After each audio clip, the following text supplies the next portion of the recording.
Halo semuanya, pada video ini kami akan menjelaskan secara singkat mengenai pemeriksaan pokok sengketa di Pengadilan Tata Usaha Negara atau biasa disebut PT-UN. Mari kita pelajari tahapan demi tahapan dalam proses persidangan PT-UN.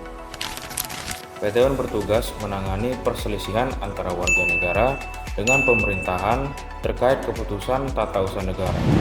Proses persidangan yang tertib dan teliti sangat penting demi keadilan dan perlindungan hak.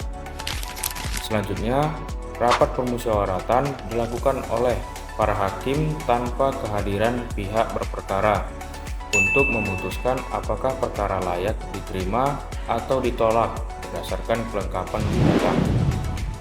Dalam hal gugatan tidak diterima, penggugat dapat mengajukan perlawanan. Pada tahap ini tidak ada pembuktian atau tukar-menukar dokumen. Jika gugatan tidak layak atau tidak masuk kewenangan PT-UN, maka pengadilan dapat memutuskan untuk tidak menerima gugatan tersebut. Sidangan dimulai dengan tahap pemeriksaan persiapan hakim akan memberikan nasihat kepada penggugat untuk memperbaiki gugatan yang kurang jelas. Tahapan ini berlangsung selama 30 hari.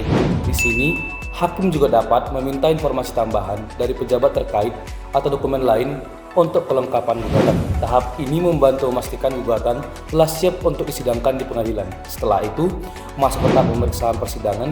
Jika gugatan diterima, sidang dilanjutkan ke tahap pemeriksaan persidangan.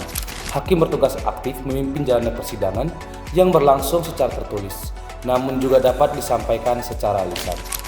Pemeriksaan persidangan tata usaha negara dikenal dua proses beracara, yaitu acara biasa dan acara cepat. Dalam acara biasa terdapat prosedur pemeriksaan persiapan dengan hakim 3 orang.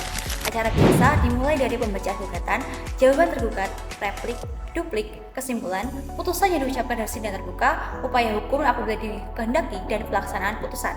Sementara itu, acara cepat dimohonkan oleh penggugat ke pengadilan. Hakim memiliki waktu 14 hari untuk mengeluarkan penetapan terkait permohonan. Apabila ditolak, maka perkara akan diperiksa dengan acara biasa. Apabila dikabulkan, hakim harus menentukan waktu, tempat, dan hari pemeriksaan sidang dalam waktu 7 hari tanpa pemeriksaan persiapan. Untuk tahapannya sendiri sama dengan acara biasa, hanya dipercepat dengan hakim tunggal waktu untuk jawaban dan pembuktian penggugat dan tergugat tidak melebihi 14 hari. Pada setiap tahapan persidangan, hakim wajib mengusahakan upaya perdamaian antara kedua belah pihak. Jika perdamaian tercapai, persidangan berakhir. Penggugat memiliki hak untuk melakukan perubahan gugatan hingga tahap replik. Perubahan gugatan tidak boleh menambah petitum, namun dapat menguranginya. Sementara itu, pencabutan gugatan dapat dilakukan tanpa persetujuan tergugat apabila tergugat belum memberikan jawaban. Jika sudah ada jawaban dari tergugat, maka diperlukan persetujuan tergugat untuk mencabut gugatan tersebut. Pencabutan gugatan akan mengakhiri proses persidangan. Sebelum tergugat memberi jawaban atas perubahan atau pencabutan gugatan oleh penggugat memiliki hak untuk melakukan perubahan gugatan hingga replik dan pencabutan gugatan dengan atau tanpa persetujuan tergugat, tergantung dari kondisi persidangan.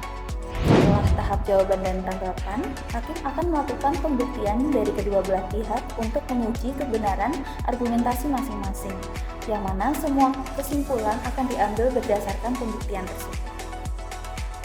Kemudian setelah proses pembuktian, sidang akan ditutup dengan pembacaan putusan dalam sidang yang terbuka untuk umum, kecuali bila menyangkut ketertiban umum atau keamanan negara, maka sidang bisa bersifat tertutup.